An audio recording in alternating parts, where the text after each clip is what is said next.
Hello, everyone, and welcome back to the first AFLW Fantasy Round Review. We are recording live on Monday, the 4th of September. So a bit of a different day, not the usual Sunday we normally do, but we're going to be going through all of the action from AFLW Fantasy for Round 1 across the formats with a bit of a focus on GameDay Squad. But I'm joined by a man that works for GameDay Squad and a legend of a bloke, Tom. Tom, mate, how are you? Hey, thank you. Can you hear me? All good? Yeah, mate, got you. How you going? You all right? Oh, man, what a great introduction. Thank you, bro. Yes, I do work with GameDay Squad, so we're a fantasy sports platform.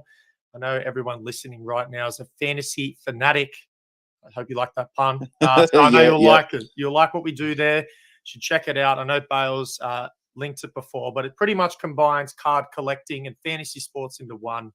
And, mate, what a bloody round it was that we just had sort of debuting in this fantasy space. But my goodness, did I love it. It was fantastic. Yeah. It created a bit of a chaos yesterday with Kiara Bowers being a late out for everyone. And I know for a fact that everyone that would have had an in-game day squad would have had to take her out last minute, and hopefully they had a player from West Coast or Freo. But particularly for the official fantasy game and for Moreira's Magic, where Moreira's Magic was locked out, where you couldn't make any moves, and official game where she was owned by nearly 70% of the comp. So people sort of either completely missed it because they were busy, or the people that did see it were scrambling to try and make a few different moves. But we'll get into all of that and all the action from the very first round. But Tom, mate, just a bit of recap. How did you go in game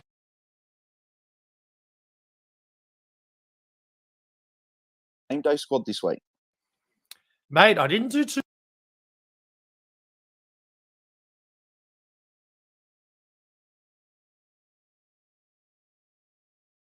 We have two. There's one with like a salary cap and one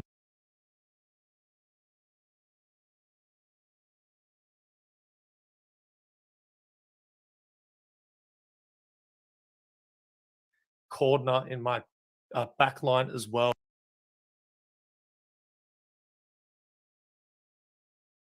Also, plenty to improve on. If 13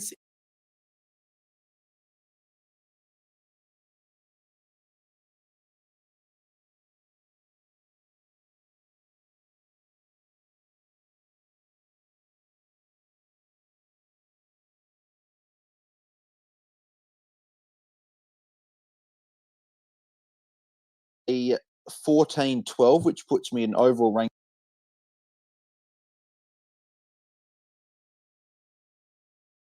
of 181. Not too bad considering I had Mia Bush's 19, Tyner Smith's 29 on field, and also Zali Goldsworthy's 26. But also the fact that I'd Bowers was captain, so I had to take Bonici's 88 and then have Alana G's 31 covering. So pretty much in terms of game day squad, mate, you pipped me by 13 points. I'm just trying to get my actual score up here. I got a 1383. So you got the 39. It's got 1383. So 16th for the week. So pretty happy with that. Top 20, which is good. So hopefully we can continue and finish inside the top 10, or if not, win the overall comp. So, but yeah, who was your +3 and -3 from the week? +3. Had to think about this one in all honesty, but I've got the perfect candidate. I'll tell you what. And it's none other than Bonnie Too Good from the Essendon Bombers. What a bloody round she had. She's getting my +3. She had 124 game day squad fantasy points. And if you know a little bit about game day squad, there are different rarities of cards. I had a platinum in my lineup, which ended up meaning she scored me 161 points, Huge. 2 sausage rolls, 23 disposals, no CBAs, but that was expected. But, mate, if you check her heat map, she was all over the ground. She pushed down back late to secure the win as well. So, yeah, she had a fantastic game. She was pivotal for the Bombers in this one. She's going to have a monster year again. I'm so excited for her season. And, yeah, to get all of that from a key forward, mate, exceptional and easily deserving of the +3 for this round. Yeah, and then your -3? -3. Had to think of this one a little bit. Went to the midfield. It's Alison Drennan. Now, she didn't play horrible, but I just don't think she played to the standard that sort of we're used to. And she was in my midfield this week. She was my lowest scoring player in that group. And yeah, as I mentioned before, it was pretty tough because I had some great performances on the bench. So it maybe made it look a little bit worse than what it actually was. But yeah, she finished with 18 disposals, 6 kicks, 12 handballs, 7 tackles. So you love to see the 7 tackles, but was a bit of a handball merchant throughout, which just sort of hurt her overall score. So yeah, I'm going with her from my -3, which is very tough, but yeah, 74 fantasy points in the midfield. Need a little better moving forward. Yeah, not going to quite cut the mustard, unfortunately. Hopefully she can respond for you this week. My +3, -3. I won't go too long because I'll quickly go through all of them. So plus a -3 for the official game. Yep. I'm going to give the +3. I'm going to give it to Emma Swanson because I brought her in, and shout out to JS from Sliding Doors, who had Emma Swanson all preseason as a pod and was saying, you've got to pick her. She's a great pick. And with Bowers being out, a fair few coaches did end up jumping on her because of the Kiara Bowers out. So to put up a 104 and be my captain, because I was unsure about if you didn't select the captain and if you'd get the VC score. So to be safe, I thought I'd put it on Emma Swanson. To get a 104, I was very happy with, and she was only just outside the top 10 scorers for the week. So she gets that. My -3 goes to Ty Smith, 29 points on field. Unfortunately, just can't trust the St Kilda mids with Nick Galsano sort of doing plenty of shuffling in there and whatever. So you can't trust them. So for me, she gets -3. Moreira's Magic +3. We'll go to probably someone that could have got the +3 in the official game, but Laura Gardner with 100. She was fantastic. Was a little bit like mid-pricer in Moreira's Magic compared to a bit cheaper and a forward in the official, but very happy with the 100 from her there.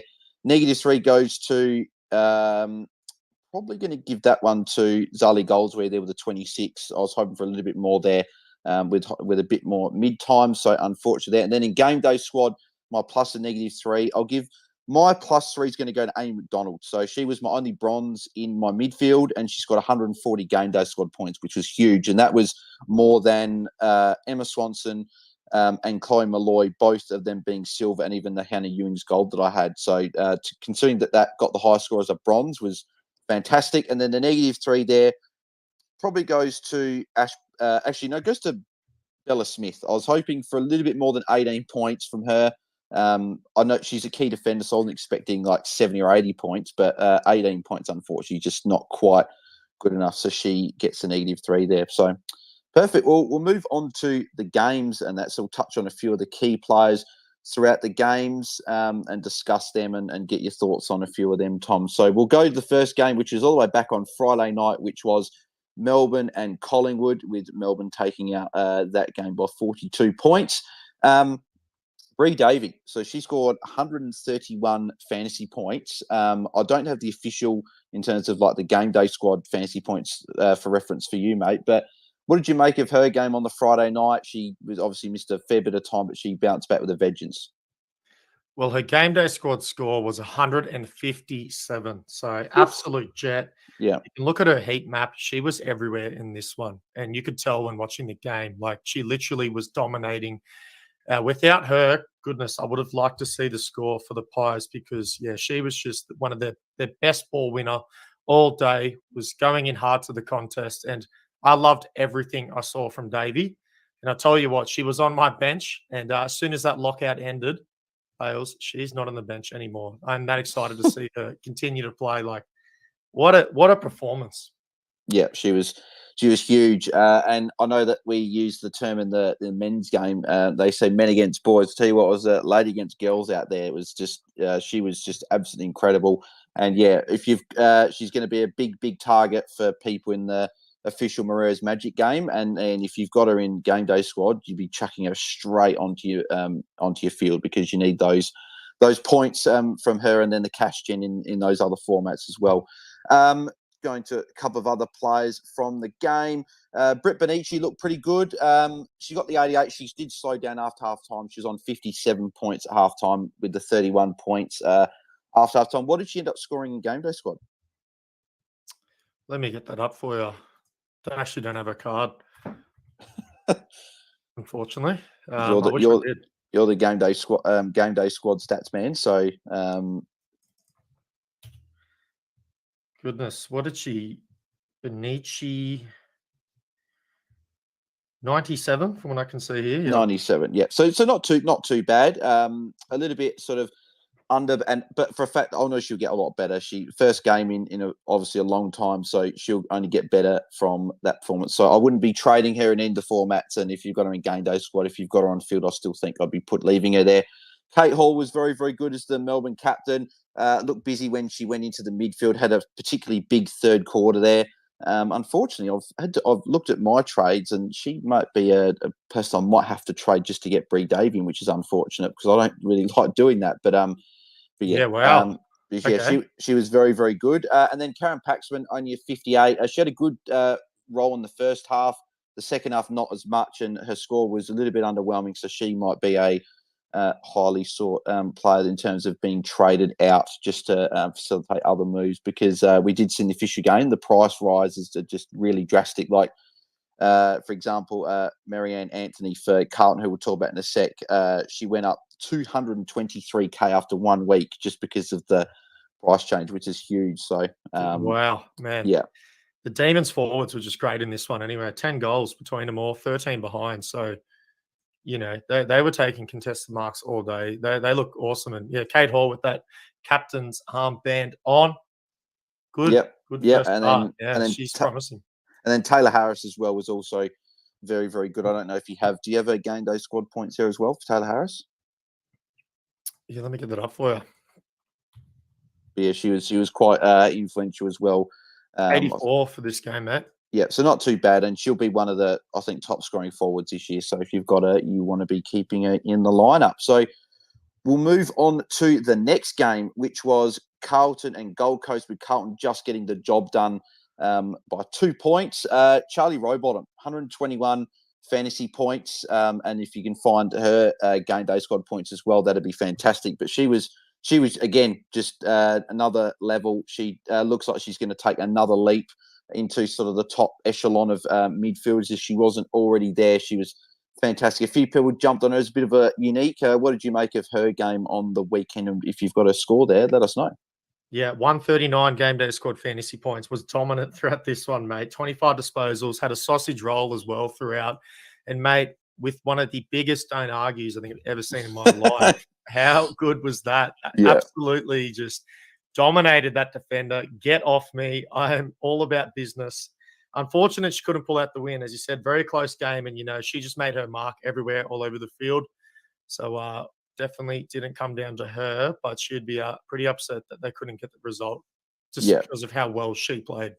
Yeah, and she was fantastic. And I tipped Gold Coast in this one. I thought they might have got the job done. They looked like they were going to, but just a little bit inaccurate and couldn't quite get it done. But that's all. That's all good. Hopefully, I get a few more tips correct. The next one mentioned before, Marianne Anthony scored a 99. So she was a 300k basement midfielder in the official game, and she was just fantastic. She looked good playing in that Carlton midfield, and obviously went up 223k in the official game. I don't know if you can get her Game Day Squad points up there as well, but I know she wouldn't have been a player that would have been in many lineups in Game Day Squad. But yeah, so what did you make of her game? Yeah, great. 116. And I'd love to get the numbers on that. I wonder how many people would have started Anthony this week. I don't think it would have been too many, but I'll tell you what, she's going to be on people's radars after this one. Biggest key indicator to me, 11 tackles, double-digit tackles in this one. Huge, monster performance. So, when you're getting double-digit tackles, that base of fantasy points that you're getting is already so good. That great game. She was huge, and she'll be one of the big targets in across the formats, especially in the official game and the Mirrors Magic game, where obviously it's a little bit different structure to Game Day Squad, where cash generation's key. And if she's making like a couple of 100k a week, she's not going to make 223k a week, but I'll tell you what, she makes a couple of 100k over the next few weeks and be 700-800. It's going to be a lot easier facilitate moves onto your field. So yeah, I do really like her as a pick. I don't think she's going to get 99 every week, but she's going to score well, I think, moving forward, playing the midfield. Miles, mate, are you going to buy in? Are you buying in? Yeah, I'm going to have to have a look. I'm going to have to have a look because she's going to be one that I'm probably going to want at least in my sort of in my club and potentially on my field if she keeps performing like that. So that's for sure. Harriet Cordner, 74. So a lot of people had her as their D5. I don't imagine too many people had her in a game day squad. I know you said you had her on your bench, but 74 points. I think what did she get in game day squad? Yeah, 87 as a score. So very great. solid score for a defender. So she might be one that people are going to be putting on their fields in that. And then in the Mares Magic and official game, she's not already on your field. I think she's a pretty sort of safe one to put it as your D5. But again, 74, you might not get that every week, but if she can be sort of solid and contribute anywhere from sort of 45 to 65 on a regular basis, that would be really, really beneficial and to make some good cash because she went up 151K in the official game this week as well. I would be saying the Rose Magic price increases, but they haven't quite been updated as of the time of recording. So, and then the final couple I want to just touch on here. Brianne Moody, only 44 points, played a fair bit forward with Jess Good playing majority in the ruck. If you did have her in your side or on your team in game day squad, I'd be trying to probably move her on just because she's been dominant being that solo ruck for Carlton, but now the fact that she's going to be either splitting, if not playing more forward with Jess Good in the side, I'd be making sure that you have a different ruck. And then Alana G as well, a bit quiet in her first game with only the 31 points, but hopefully she's on your benches and she can make you some cash moving forward. So we'll move on to the next game, which was the Showdown, which is I was at this game, and it was a very, very good game. Good to see a Pat Casa at Norwood Oval. Personally, I probably think it probably should have been at Adelaide Oval, but I guess they wanted the complete sellout. So it was a great atmosphere at Norwood with the Crows getting the job done by 30 points. The big one is, this is no shock, Ebony Marinoff, 112 points. She was everywhere. Yeah, well, I'll tell you what, though. She was massive, but for me, the big standout, Naeem Kelly. Wow, 21 kicks through this one. I loved everything that I saw her do, and she was unlucky not to have 2 goals. She only just grazed the post to open the game. I don't know if you remember, but pretty wicked shot on a great angle. It was definitely past the 45-degree mark, and it looked like a pretty long kick, about 40 to 35 out, and cleared the post by a bit, but just grazed it. So she was a massive standout for me. Yeah, the 21 kicks, as I mentioned, and in any fantasy format, you having a base of that is just huge, but especially in game day squad, because, we favor offense and kicks and stuff like that. So, yeah, she was monstrous, and it's her stocks, mate.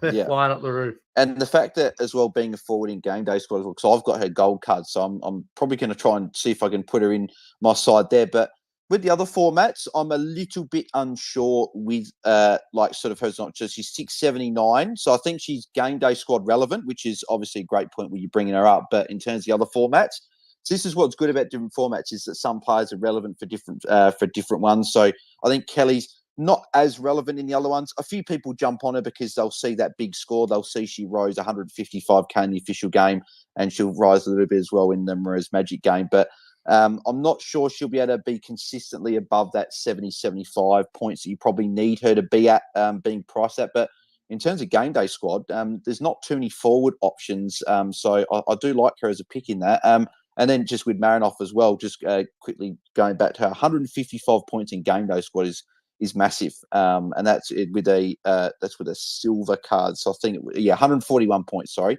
which is massive. So if you've got her, she's definitely got to be in your side. And I dare say should be a lot of people's captains in the formats moving forward if you jumped off of a Kiara Bowers. Anne Hatchard is just a machine. Another 100-point game from her. 92% time on ground, which is fantastic. So, again, if you've got her, she's just going to be one of those players you just keep in your lineup for the whole season, and that's across every one of the 3 formats there. Erin Phillips was very, very good, 98 points. So she had the role of a midfielder, and if she's going to be doing this, she's going to be a top 5 forward across those formats. I believe, though, in game day squad, I think that she's a midfielder. So Mate, you are bang on there. She definitely is a midfielder, but even still, 117 points to round off her game. So still very viable, and it's still an option that if she can kick some goals and get those extra points in game day squad as well, she could be in many teams, many yeah, teams moving forward. yeah, exactly right. And especially when there's good matchups, because there's only 5 midfield spots in game day squad and all the formats as well. It's probably going to be when you've got all these good players. You've got to look at the fixtures, and especially when Aaron Phelps comes up against some good teams, she will be putting a lot of sides. But in the other formats, being a forward, I think she is a very, very good buy. And I don't see that role changing moving forward. Matilda Schultz, so she got a 76. So she looks the pick of the rookie rucks. She went up 154k in the official game, and I actually did a bit of a sneaky loophole action, which I was a little bit unsure of. I ended up trading out Fleur Davies to bring in a red dot so I could get the 76 from Schultz, which I gained. If I played Fleur Davies, I would have only gained 18 points, but I would have played Erin Hoare, so I did end up gaining 29 points, which I'm pretty happy with. 29 points is a bit of a pretty big swing, so I'm happy with that, and the fact that I'll be able to get rid of Murphy this week anyway, who was the red dot rookie that I brought in, is fine as well. So I'm happy to gain those points there. And then in terms of game day squad, especially for your dynasty, if you guys are looking at dynasty stuff, Matilda Schultz is definitely going to be one that you're going to want, because playing her first game and scoring a 76, she's going to be Port's ruck, I think, for the foreseeable future, well, for a long time to come. And scoring 86 points, you're definitely going to want her in your side moving forward. And then Chelsea Randall as well, 64 points. Not quite the score owners would have wanted. She's expensive, so if you need Bree Davey and she's away, that maybe going her down to Ella Roberts or even at Aaron Phillips or someone like that, that could be a bit of a play if you're looking at that. And I know she's a midfielder in game day squad. She's not as relevant, unfortunately, just because there's so many midfielders there. So 100%. She practically played forward the whole game, so very tough to be a midfield position or midfield eligible, and then can warrant trying to start a player like that, because she's just holding in that forward 50. So in other formats, probably could give it a go. But game day squad, I totally agree with you, mate. It's unfortunate. Yeah, exactly right. Moving on to the next game, which was Geelong and the Western Bulldogs, and Geelong getting the job done by 48 points. So it was a big win there. We saw a couple of big wins on the weekend. This was the biggest one of the lot. But I think we have to start with Georgie Prasparkas. 100. I actually, I need to tell you something that I did today, Bales. I had to refrain. Mate, I was itching to tell you. But in Game Day Squad, if you're not sure, you haven't played along, you can trade your different player cards. And one thing I saw in the transfer market is that there was a silver Prasparkas. And I don't have a Prasparkas. And I'm looking at her score and I'm like, wow, Dynasty Jet, great position, leader of the team, is someone that you're going to want to pick up and plug into your midfield. So I had a look at the players that they wanted, and one of them was Ruby Schleicher, the defender from Collingwood. And I only had a bronze, and they had 3 players listed up. And I thought, you know what? I'll have a shot in the dark. I'll send the offer. And I got an email today saying the trade has gone through, and I now have a Prasparkas leading my midfield, mate. I am stoked with it. That's an awesome trade. Getting a good deal there, that's for sure. But yeah, she was fantastic. She was everywhere. She got 147 points across the official and Mirror's Magic games, and a lot of people, especially there were a few lucky coaches out there that had a Bowers in their side. They had a Georgie Prasparkas VC, so having 147 points as your vice captain is absolutely massive. So, well, firstly, what did you make of her game, and then what was her game day squad points? Mate, she was the catalyst for the Cats in this one. Like, you talked about how well they played, and it was a very dominant day for the Geelong Cats, but she was in the middle of everything. She was lining everything up, stringing everyone up, the connection from the defender to the midfield to the forwards. Like, she was the key cog in this well-oiled machine. So without her, I would like to see the Cats and how well they can go, but they don't have to worry about that, mate. They have Prasparkas. She has 168 fantasy points in this one, over 20 kicks, 10+ tackles. There is nothing else you can ask from your star midfielder than that. So, yeah mate, my thoughts on it. It was a 10 out of 10 game from her. She couldn't have played better, even if she tried. Yeah, no, she was absolutely fantastic. And there are going to be a lot of people trying to put her into their game day squad sides if they didn't already, which if you didn't have her in your side already, you need to put her in. Just to be in there, she should have been in there. But in terms of the official Moreira's Magic game, there's going to be some happy owners out there, and there's also going to be coaches trying to bring her in because they're not going to want to be missing out on those big points. I don't know if you're going to get 147 points every week, but yeah, she looks like she's going to be one of those top midfielders, so she's a great get if you are looking at her. A. McDonald, who's going to be a little bit unheralded with Georgia Prasparkas with the 147, but she's got 127 points. She was also very, very good, and she's a very good pod as well. So if you look at the two ownerships between the two, and understandably, Georgie Prasparkas is more owned, and she's owned by 41.02% as of recording in the official game, and A. McDonald's only 9.44% owned. So there's a big difference, and A. McDonald's shown that she's a very, very high performer, even with Georgie Prasparkas in the side. So I'd like her in as a bit of a pod, and I've got her in my game day squad side, and having 140 points is very, very nice. So very happy to have her there. Alice Edmonds in a defeat for the Dogs was very, very good, and she's got 109 points, and yeah, she just shows that she's going to be the number one ruck for I think for the season.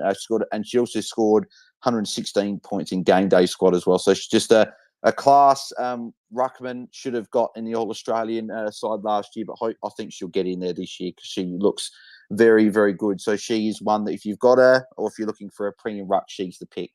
Nina Morrison, 97 with no Bet Webster. Got a little bit more of the CBAs there, and she looked very, very good as well with 97 points. So a lot of people have got her in their forward lines, and in the midfield doing game day squads, again, not as relevant in game day squad, but for the official game, and not as well, same with not Moreira's Magic, because she's a midfield there as well, but in the official game, she is very, very relevant. Erin Hoare, first game in a while, back at Geelong, only the 47 points, had a better second half there.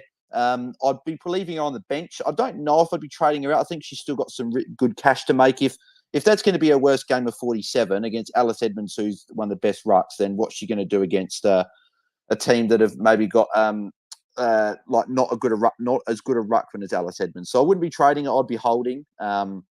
So yeah, and then you've got that security of having the three rucks there. So I guess if she's going to Bree Davey though, that could be a bit of a play. And then Kate Lynch as well was a bit quiet with only the 47 points, but if you've got her in game day squad, I'd be leaving her in your side because she's just got a bigger ceiling as anyone in the defence. And then in the other games, a bit more of a question mark if you trade her out or not. If that facilitates moves that you want to get Bree Davey, then that could be a play there. But I'd still potentially look at holding because she could quite easily go and get a 90 plus this week. Moving on to the Saturday night game, which was Hawthorn and Essendon. So Hawthorn getting going down to the Bombers by 19 points here. Emily Bates scored 106 points, but the more important stat was she had 15 tackles. So, and she had, and that equated to 122 points in game day squad. So what did you make from her game on Saturday night? Yeah, mate. Well, their main midfielder, she looked easily like the best player on ground. Didn't get the result, as you mentioned. She was everywhere, man. And she had to play defensive a lot of this game. You could see that she was pushing back, but she was key. And she was flooding back, making sure that they had the numbers advantage. And more often than not was getting her hands on the footy and getting it out. So, plenty of disposals because of it. And then plenty of tackles as well, stopping the transition. So I love what I saw from her. We talk about how hard it is to get into the midfield, be the best five, especially in game day squad when, you can pick from many others. You don't have to worry about the salary cap. But, yeah, I think she's in my best five for the season so far, mate. So, yeah, she impressed me so much. It was a great game. And, yeah, just unfortunately she's going to get the result. But as well, on top of that, Bonnie too good. Well, I was just about to say, I think arguably you could say she was the best player on the ground based on how she went. So she was massive. Oh, man, I'll tell you what, she pushed back late, getting some intercept marks as well. But just her goal kicking, 23 disposals from a key forward, as I mentioned before. I just have to stress how amazing that is and how niche that is at that position. Not many players can do that. being a key forward. But if that's what she's going to continue to do, then that platinum's going to be sitting and camping in my forward line, mate. That won't be moving anytime soon. Yeah. Well, being a key forward, do you think that she can put up these consistent numbers, or do you think that with a key forward, do you think they'll be a little bit sort of up and down? Yeah, there'll be volatility for sure. And you got to expect that. And I think it's one of those situations where, you're talking before looking at different matchups. I think that's going to be key for indicating when you should be going all in on Bonnie Too Good and maybe when you should be hitting the brakes, because I do have a silver as well. So I can substitute out the Bonnie Too Good to then, free up some salary cap elsewhere and then plug in, some higher graded players in my team. So that's definitely a thought that I've already had. But for now, yeah, she's sitting pretty comfy there, mate. Yeah. And in the official Mare's Magic game, she's probably too expensive for being a key forward, but she is she's consistent. She's a lot more consistent, I guess, than key forwards in the AFL and AFLW in terms of just putting up consistent numbers. But I'm not sure I'd be paying nearly $1 million for her in the official game and paying up in Mare's Magic. So I'd probably just be giving it a miss. But if you do have her, though, which she's owned by just over 10% of the comp, very, very nicely done after week one. Maddie Prasparkas, 97. So, again, another solid performance from her. She's just consistent. And if you've got her in your side in any of the formats, there's nothing to suggest that you'd be looking to move her on. I think she's going to be one that you're going to keep there for the season because she just, again, very, very consistent, gets the job done even when she gets attention. So, and she also does have a big ceiling, so I'd be keeping her. Tamara Luke got an 87, so she was very good as a solo ruck. I know in the official game that she went up a big Porsche. She went up 182K. So if you jumped on her week one, that would have been a very, very good move. And I did consider it for a 1 week play, but I just thought with Wales coming back probably this week, I wasn't sure, but I would have been 182K more in the pocket. So maybe I probably should have looked at something like that. But in terms of in GameDay Squad, she's listed as can't see. I'm assuming she's listed as a forward though, which I can't. Tamara Luke. Yeah, let me get that for you, mate. But yeah, so while you're looking for that, but yeah, in terms of an option, 500K. If Wales isn't back in the side, you could definitely consider it as a cheap option to make some more cash. But I think that Lucy Wales will be back this week, so I'm not sure I would be. If she's back, I wouldn't be going down that path and bringing her in. So, have you found her there at all? Mate, I actually don't have it. I'll see. Where is she tomorrow? Luke, 101. 101 points, she's a forward as well. So, forward. Yeah, I thought so. That is fantastic to see because, scoring triple digits as a forward in this game is a pretty good indicator of how good they can be. Yeah. So, yeah, if Lucy Wales isn't back in, I think that she's a good pick this week across all of the formats. Moving to the next one. Nan Scorn got a 68, so solid score from her first game of the season there with 68 from just a 70% game time. So I think her game time will probably bump up a little bit as she gets more games into the season.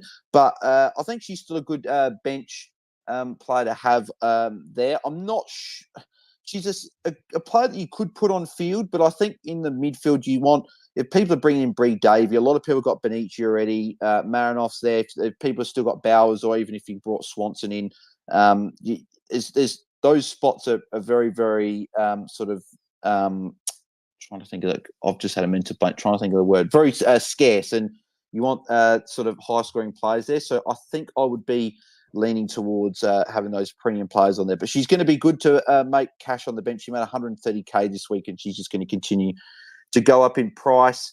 And then the final one there I just want to touch on was Mia Bush, just the 19 points. So she was a bit quiet in this game. I wouldn't be putting her on field, and she didn't actually make any cash in the official game. So not too great there. I did see someone say that she was actually locking down Eloise Gardner commented on my post saying that she was locking down on Greta Bodie. So it'd be interesting to see if she gets those roles moving forward, or if she's just going to be sort of locking down as a sort of a defender. So that'd be interesting to see. So, but again, if you can move her to a player that's going to make cash, like if you have a Cordner, that could be a play if you've got that spare 150K there.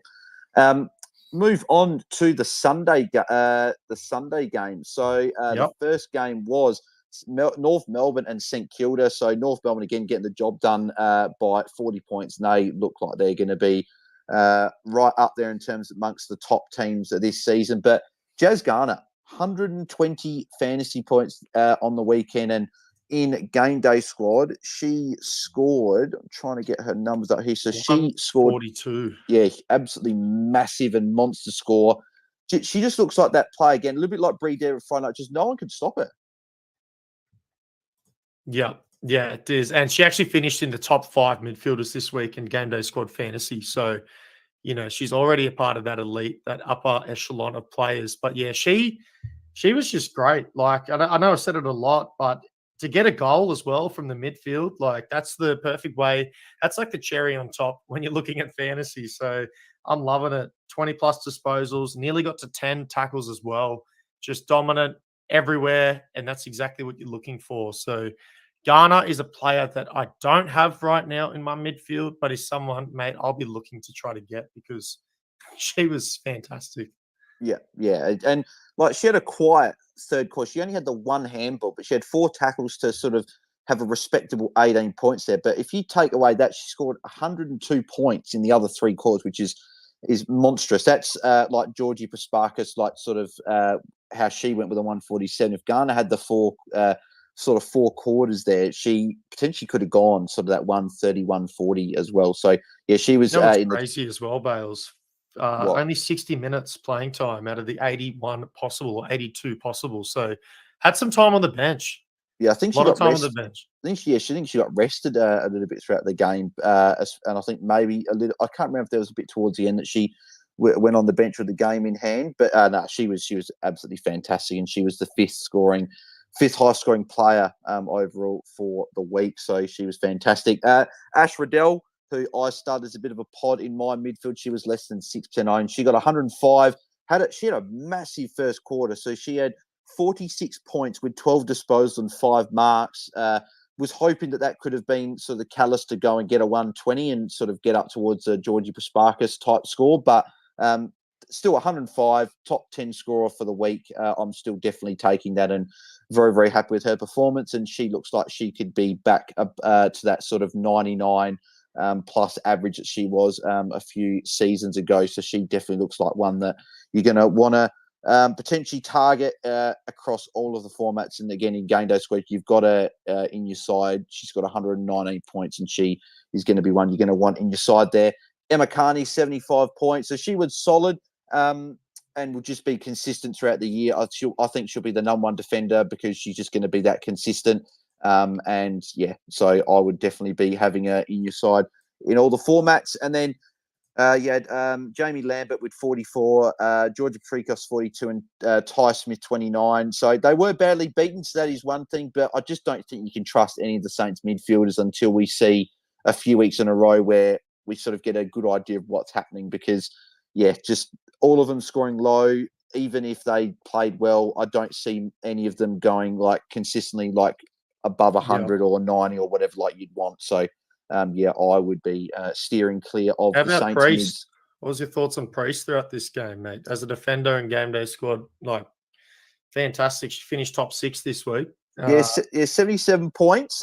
She was solid in the defeat there. She was actually one of the top CBA attendees for it. So I know Jaden put the numbers out. I think it was late last night, and she attended. I'm just getting it up here. So Hannah Priest attended 86% of the CBA. So she went to 12 CBA. So again, I don't think you can trust her in the formats like Official and Mare's Magic, but in GameDay Squad, I think she's a pretty solid option to put there, especially if you didn't have a couple of those other higher scoring defenders. I think having her in your side could be quite good. So what were your thoughts with her on the weekend?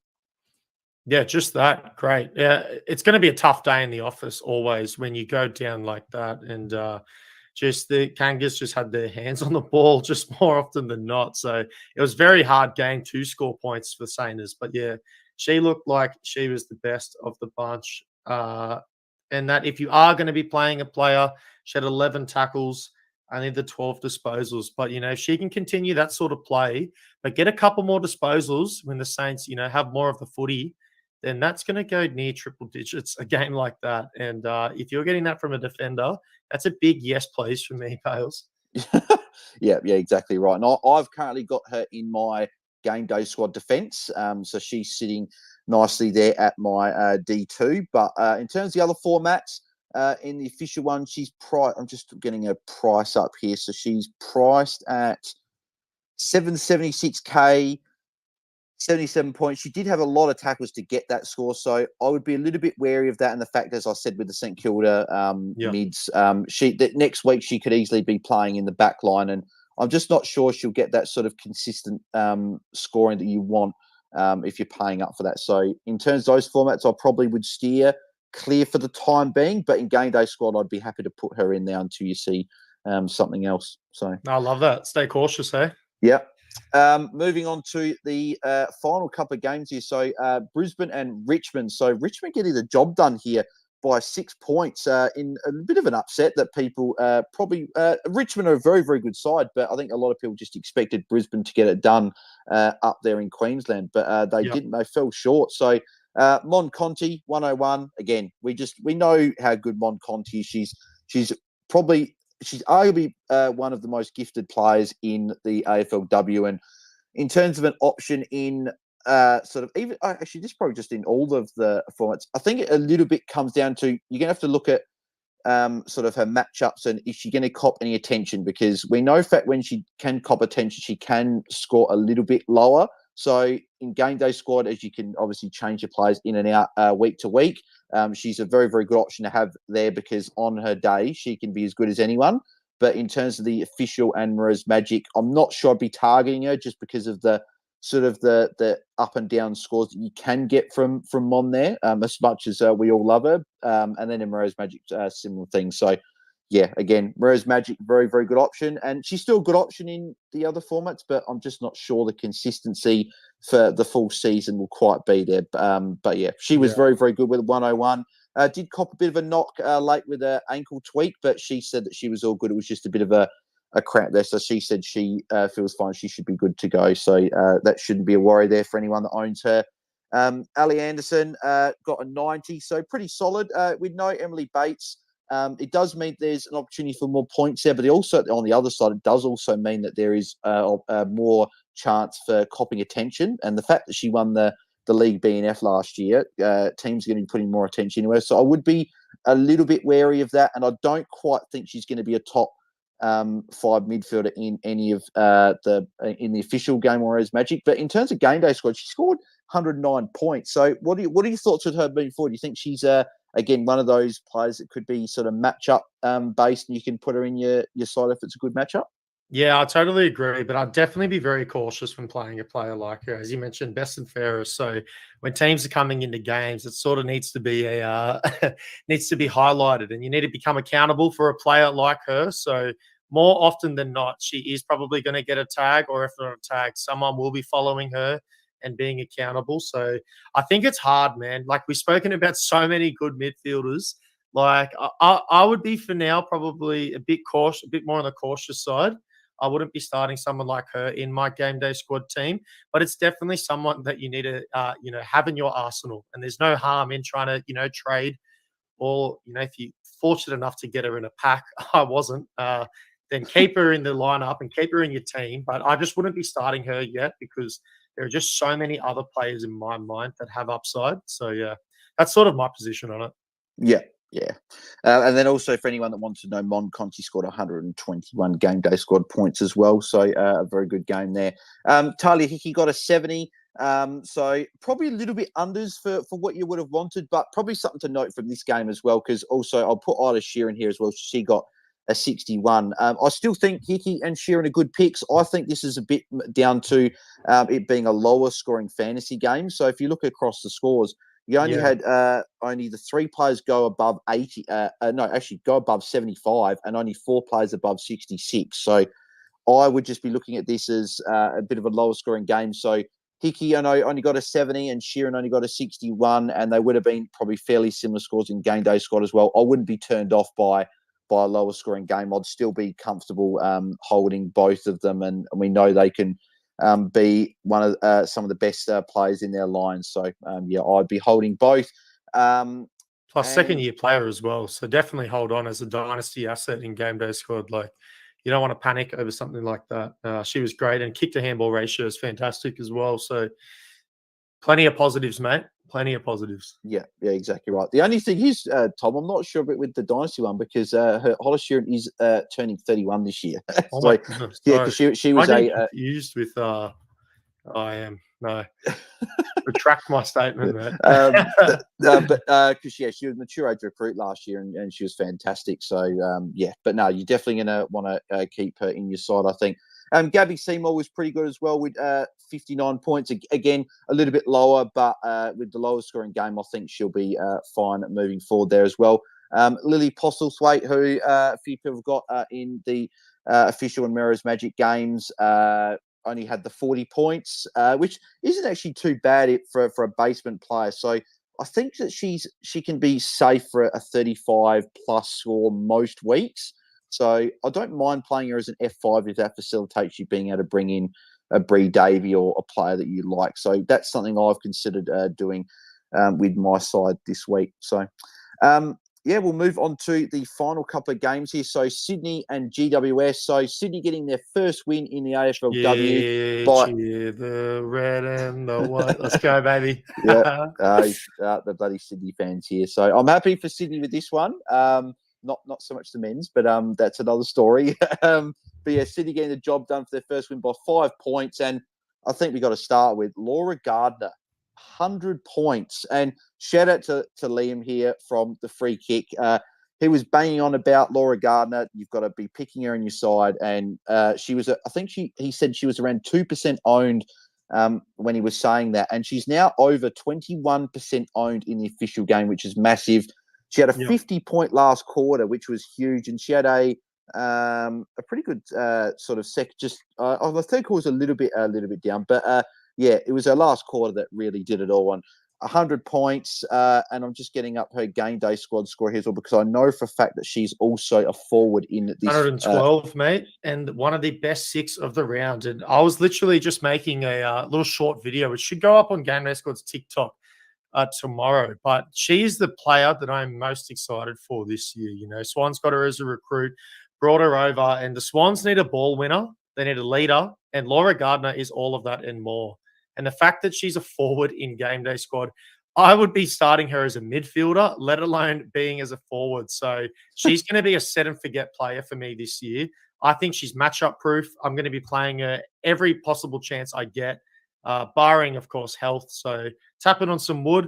Hopefully she stays healthy. But yeah, she's going to be their leader this year.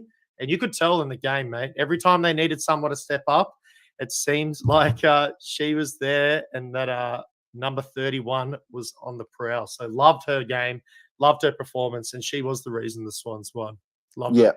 Yeah, and 112 points in game day squad. She was massive. And yeah, if you've got her in any of the formats, whether that be official, where she's a forward, she rose up 140K, and she looks like she could be well in the mix of a top sort of 5 forward with the fact that she's got that ceiling there. And in the Mirrors Magic game, if you start her as a mid-price midfield, I still think it's a very good pick as well with the 100 points there. She's going to make some good cash. She'll be, I think, around that 90K odd mark after this week. So, she's a good pick in any form, no matter what the format is. Tani Evans was good as well with 88 points, just being that quarterback for GWS. And she's also good at taking intercept marks. So she can do it all back there. And, she's got one. If you start her in any of the formats, she's going to be one that you're going to want there. And she looks like she could be a top 5 defender this year. Ali Morford as well, also shout out to her. She got the Rising Star nod along with Ella Roberts from the West Coast, who we're going to definitely be talking about in a sec as well. Were both. But what about Morford? Great game, man. I know you said before Edmonds is probably looking like the number 1 ruckman this year, and I would have to agree. But in terms of ruck options, don't overlook Morford as someone that you can plug in because she was fantastic. And if I'm not mistaken, versing her old team. So there was a little bit of hedging, a little bit of an emotional hedge on the line, and she stood up big time, especially in that last 2 minutes. Like you saw how many stoppages and ball ups there were, and look, she was going up up against an undersized Georgia Garnett, who normally probably just plays forward. Yeah, and then they on also the had wing. a Fleur Davies and a Tegan Germech. I hope I haven't butchered the name there, but I think just Ellie Moore was just too big and too strong no matter who was coming up in the ruck. So, and it says, well, she won 29 hitouts to the combined 27 for the three Giants rucks. So yeah, she could actually be a sneaky player as well in the other formats if you wanted to pay for a mid-price ruck. So she's 769K in the official game, so she could be one there. And again, GameDay Squad, if you need a ruck, she could be one that could fill that spot there for you. So yeah, a bit of a pod, like point of difference player. I don't think that too many people are going to be starting someone like Morfitt, but she definitely caught my eye. And I'll be looking very closely as the weeks progress and see whether that was just an anomaly or whether we can start to expect that from Morfitt moving forward. Yeah. Elise Parker got the 81 points. If you did have her, she was a good game for her. If you did have her in GameDay Squad, though, sorry, not GameDay Squad, in the official game, I would potentially be looking at moving. And the only reason I look at moving is because she's at a price where she is. I'm just trying to get her price up on the official game. So she is priced at 1.211 million. The fact you can move her to a Brie Davey actually make some cash, or you can actually move her across to one of those other midfielders, if it is a Georgie Prasparkas, Amy McDonald, Charlie Robol, and Jazz Garner, Ash Riddell, one of the players that scored really well, and like Emma Swanson. There's plenty of players that scored well on the weekend. I think Elise Parr's going to fall down in price just because that 50-50 forward mid split. I'd be looking at getting a player that's in the majority midfield and scoring, have those ceiling games, or have the ability to have those ceiling games each week. So, as good as she was, I would be looking potentially at moving her on if you've got a luxury trade there. And then in GameDay Squad, I just Squad, add something with Parker. So only one disposal in the third quarter, and it was just one kick. So I understand your reasoning here, but I do think if you are an Evans believer, and you do also Parker, and you have her in your team, then I wouldn't be hitting the panic button. If that third quarter was a little bit better, then she gets into that upper echelon of midfielders for the round. And maybe she's not top 5, but she probably gets in the top 10 in terms of scoring. So I do see your point because it is a risk. And of course, I don't really play the salary cap game like you do. But yeah, there's definitely some key indicators there which are pointing towards her having a good year. So I don't think it's full panic time yet, but keep an eye on it, as you said. Yeah, it's a good sort of discussion for. It's again probably going to be one of those ones to shout out to Minnie Monk from the coaches panel who always likes the phrase "it's team dependent." I think it is team dependent. If you've got other problems, obviously you're going to be moving those on first. But I think if you've got a pretty set side, more so on the official game, just because of the big price sort of swings, there could be a play to be trading. Just so you don't lose too much cash. But yeah. Moving on, because there's plenty of players for this game that I'll just quickly run through. So Chloe Malloy, who shout out to her, she liked my story I posted her when I was saying, not bend it like Beckham, bend it like Malloy, because that goal she kicked was absolutely fantastic. She scored 74 points, copped the tag from Annalise Lister for the whole game. Just wouldn't sort of leave her alone. But 74 points with a tag is pretty good. And if that's sort of a baseline, if she's just getting attention, going to get 70 plus every week, then she's definitely going to be one of those top forwards that you're going to want. So she's. Can we say it? Is it goal of the year in round 1? Oh, it's going to be up there. And we'll Cheeky Nana from the side, mate. It was a massive kick. It was a big roost. So that was just a class finish. Honestly, like when I was watching, and then I think she had another banana, did she not? Yeah, she had a second one. It wasn't as good, but it was the other end. But it was still a very crucial goal that put. So that was probably more crucial goal because it put them in front. So she was fantastic, and she's only a midfielder, unfortunately, in GameDay Squad, but still could be one of those ones that you definitely got to be considering putting in your lineup each week. Lucy McAvoy was solid with a 64. If you've got her, I probably wouldn't trade her, but I don't know if I'll be jumping on just yet. You probably want to see maybe a couple more games from her. Annalise Lister could be one that you could look at in the official game, and the Mares Magic being, if you don't already have her, being a cheap option. A bit of a weird stat line. So she had 7 disposals and she had 11 tackles. So take away those tackles, obviously it's not a great score, but if she's got the tackle base there and she can get you 40 plus each week. Being a defender that can hopefully make you some cash, she could definitely be one that you could consider there. Fleur Davies was quite good in the ruck as well with 54 points. The only trouble was she only played 51% game time. So I'd be a little bit wary of that, of her sharing the ruck. And I think they're going to probably do that for at least the first few weeks, if not the majority of the season, just to ease her back after missing all of her first season, and so just wanting to help her develop through her first year of actually playing in matches. So yeah, I'd be a bit wary of playing her on field, but if you've got her on your bench, I don't know if I'd trade. She's still got some cash to make, so I'd be holding there. Ella Heads, she could have easily had a 70. There was a couple of drop marks there, a couple of sort of free kicks that went against her. So if you've got her in your side in any of the formats, I wouldn't be jumping off after that. It was North Sydney Oval isn't typically a ground that is prone to good scoring, so I'd be holding her. And I believe, and then Zali Goldsworth. George Garnett was solid. Again, she could have had 3 goals in this one. I think she's a little bit unlucky in terms of she had that ruckman roll late as well.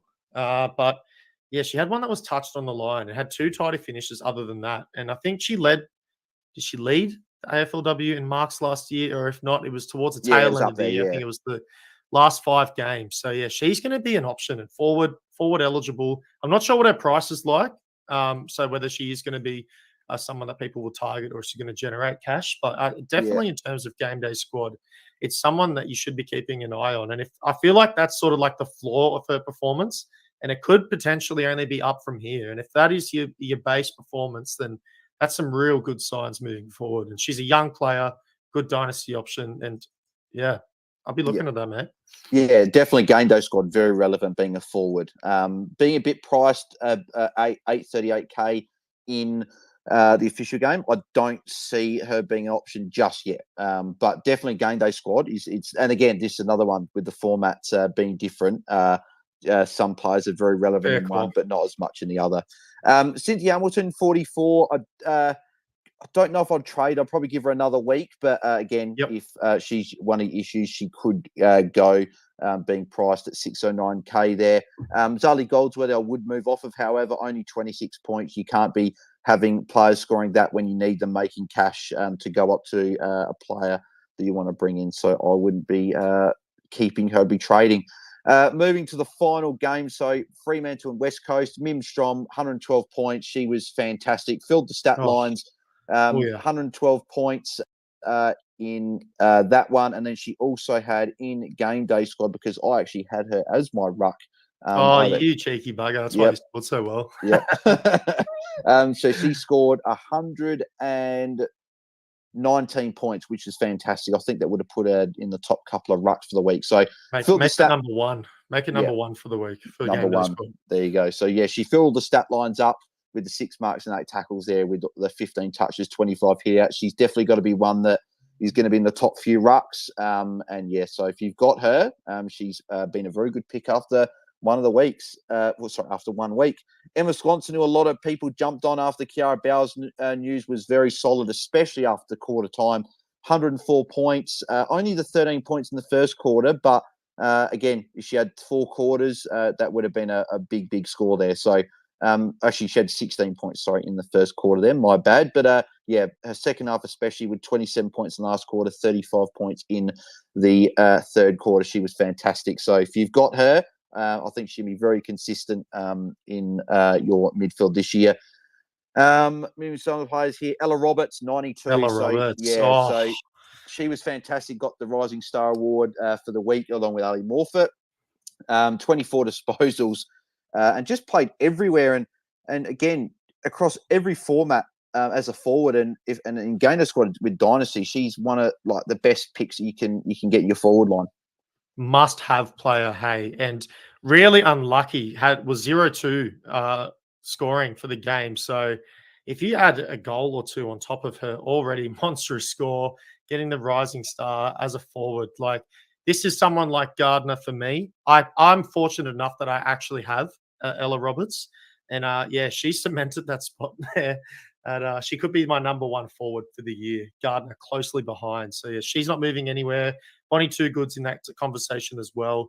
But I'd be a little bit more weary with her, as I mentioned. But Ella Roberts, mate, she could be matchup proof. I think she's someone that I'm going to be playing every single week. And as you mentioned, all over the ground, like literally, you check out her heat map and you'll see someone who doesn't stop running all game. And that's exactly what you want from someone in fantasy. So yeah, she was fantastic. So yeah, definitely one that in GameDay Squad you got to put in your side, and then in the official game, Mare's Magic, she's could definitely be a target if you're looking to just pay up for one of the forwards there. Her price is, I think, just under 900k, so 887.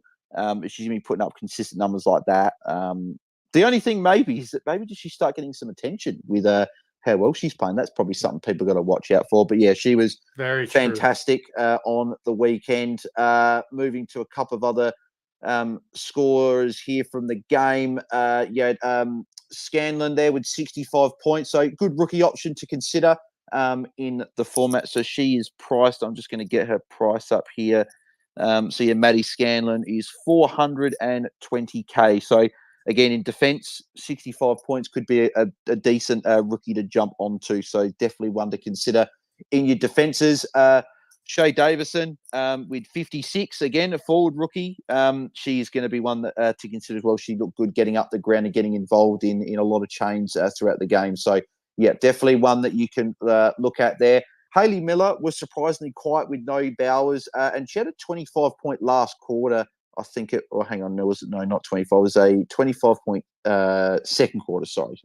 So half her score essentially came in one quarter. So a bit concerning that she only had the one good quarter and only put up the 54. So if you've got her in the official Mare's Magic games, a few people did jump on her. Unlucky, I know JS, who did have Emma Swanson already and had Bowers, had to go to Hayley Miller there. I think she's a trade, but in GameDay Squad, probably take her out of your lineup for the time being, and until you see maybe a good score, then you can look at putting her back in. So, yeah, not quite the game people were hoping from Hayley Miller there. Last couple of players here. Charlotte Thomas, only 36 points, not the score that owners were hoping for. I was really looking at starting her in my side. Surprisingly, only had the 60% game time. I think that the ball got stuck on the ground in one of the quarters, and she also went off with a bit of a blood rule and got stuck on the bench. So I think that contributed to it. So I'd be still tempted to hold because I think she'll be a lot better than that. I think that'll be a worse game for the year. But again, team dependent. If that facilitates the move to get if it gets a Bree Davey or an Ella Roberts or someone like that in that you want, I think that it could be a play if you wanted to move her out there. Ebony Antonio, who I know is one of the top sort of forwards in GameDay Squad, and a few people started her in the official game and Mare's Magic game there.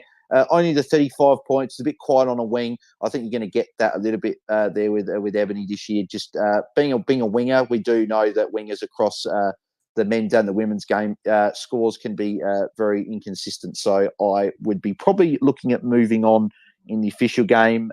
In GameDay Squad, I think you can probably agree, Tom. She's probably one that you probably keep in your lineup. Yeah, well, I think last year, if I'm not mistaken, she had the highest average of all forward. Yeah, just from the two games. Problem is two games. Yeah. So sample size was very, very small. Look, she is coming off a significant injury, so I think it is expected that she's probably going to take a bit of time to get some cobwebs out to get back in your groove. But yeah, as you said, as a forward option, if it can get clicking, she's going to be an option for you to be one of your best six on any given week. But I would be sitting tight for now. If you do have stocks or any Ebony Antonio cards, I wouldn't be panicking. I wouldn't be looking to trade out right now and sell. Definitely be conscious of injury history and age, but she will be a weapon for particular teams this year if she can get it going. So yeah, I would be holding on for now and maybe see how monitor the next couple of weeks, and then you can make that call on whether you're all out or you want to trade out of that. Yeah. And then the final one here was Kiara Bowers, who was a DNP created. The AFL fantasy community went into an absolute meltdown when they heard the news with an hour to go. I know I had her in my side and she was captain. I ended up pivoting to Emma Swanson, then putting Emma Swanson captain, but people might have been out. They missed the news. People would have had her in the GameDay squad, and they might not have had many replacements to put in there, especially like me. I already had Emma Swanson in my side, so I had to put in Rowley in my midfield there, who only scored a 50. So that cost me some points there, unfortunately. But yeah, I think if you held her, I think it sounds like she will be back this week. So you might get that little sort of boost this week with hopefully a typical Kiara Bowers type score. But then again, knee soreness, is that going to be something that lingers around? Or is that just a bit of precaution? So it will be interesting to see how she goes. But I think if you held, I'd still be holding. If you traded, I'd probably wait a week or two to see how she comes back, and if she looks like the Kiara Bowers that we all know and dread when we don't have her at our sides, then I think you can jump on at that point. So yeah, I love that, mate. And that's the one player that I actually don't have in GameDay Squad, and it's gonna kill me through this year. It's someone that I need to get my hands on because I just feel like I'm going to be starting every week on the back foot, and you can pretty much just have a minus whatever score to my team because everyone else who is starting her is, on that front foot, getting ready to go. Yeah. Perfect. Well, that's all the games. I'll just run through a couple of quick sort of few people put a few questions in here for us. So if I can go to if there's any ones that relate sort of that you can relate to GameDay Squad, I'll go to you for that one. So let's have a look. So Mitch has got the first one. Mitch Finn says, "Q for the pod. With the crazy price rise and falls plus the news of the sore knee, can I trade Bowers to Prosparkus, Thomas down to Scanlon? In defence, this means rookie to Davey, mids are clearly where it's at." Yeah, Mitch is definitely a play. I think if Bowers is back, I don't think I'd be trading her just because if you trade her in that, you're going to get her back anyway. It was different with people that got rid of her on the weekend because it was unlimited trades throughout the whole weekend. So we're not wasting a trade trading her out then back in. I think if you've got her, you're holding if she plays. If she doesn't play, then definitely that's the moves you could definitely make. But I think if you've got her in official Mirrors Magic, I'd just be holding now and hoping she's back this week and back to putting up those big monster scores there. So I'll be holding. So Gareth asked this one. So would you be holding Paxman Tom, or would you be trading her? So and then would you be keeping her in your GameDay Squad lineup? Oh, I think you got to consider age here. 34 years old. In a pretty tidy team, a lot of mouths to feed. I think I'd be trading out, in all honesty. I just don't think personally it's worth the risk in holding on someone like Paxman. Like, you just got to consider like overall upside for the season, form. Is that someone you want to take a gamble on? Personally, no. I don't think that's a risk that I want to be taking, and that if there's someone else with a bit of health, a bit younger, a bit more upside, I would rather take a punt there than to cement someone like Paxman into my team, because I feel like that could get real sticky real quick. Yeah, and the fact she dropped 88k this week, I think that she'd be one, again, if that facilitates your move to get in a Brig Davey, who's going to be the most trade-in play clearly this week. I think that is the move that you make. You can go her down and then go someone up to Brig Davey. So I'd be trading there. Sam says, thoughts on Single from Gold Coast? Is she an option with Goldsworthy? I've got 660k for the last trade. Yeah, mate, I'm considering her. I've had a look. She played midfield on the weekend, plenty of tackles.